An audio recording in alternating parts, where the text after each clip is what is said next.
தாய் தமிழ் உறவுகளுக்கு வணக்கம்.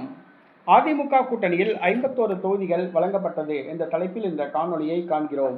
அதிமுக கூட்டணியில் அதிமுக, பாஜக, தமிழக மக்கள் முன்னேற்ற கழகம், தமிழ் மாநில காங்கிரஸ், பாட்டாளி மக்கள் கட்சி, அம்மா மக்கள் முன்னேற்ற கழகம், புரட்சி பாரதம் உள்ளிட்ட கட்சிகள் உள்ளன. இந்த சூழ்நிலையில் தொகுதி பங்கீடு இன்னும் முடிவு செய்யப்படவில்லை. தற்பொழுது 51 தொகுதிகள் ஒரு பிரபல கட்சிக்கு அதிமுக கூட்டணியில் வழங்கப்பட உள்ளதாக கூறப்படுகிறது.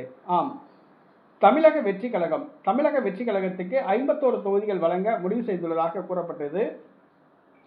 ஏற்கனவே 40 தொகுதிகள் வழங்க முடிவு செய்திருந்தது. 84 தொகுதிகள் விஜய் கேட்டதாக கூறப்படுகிறது. இறுதியாக 51 தொகுதிகள் அதிமுக கூட்டணியில் வழங்க முடிவு செய்யப்பட்டுள்ளதாக கூறப்படுகிறது. அதிமுக 134 தொகுதிகளில் போட்டியிடும் என்று கூறப்படுகிறது. ஆனால் நடிகர் விஜய் அதிமுக, பாஜக கூட்டணியில் இணைவது சம்பந்தமாக எந்த பேச்சுவார்த்தையும் நடைபெறவில்லை, வதந்திகளை நம்ப வேண்டாம் என்று கூறி வருகிறார். இந்த சூழ்நிலையில் செங்கோட்டையன் தனியாக கூட்டணி அமைக்க ராமதாஸை சந்திக்க உள்ளார். விரைவில் சசிகலாவையும் சந்தித்து பேச திட்டமிட்டுள்ளதாக கூறப்படுகிறது.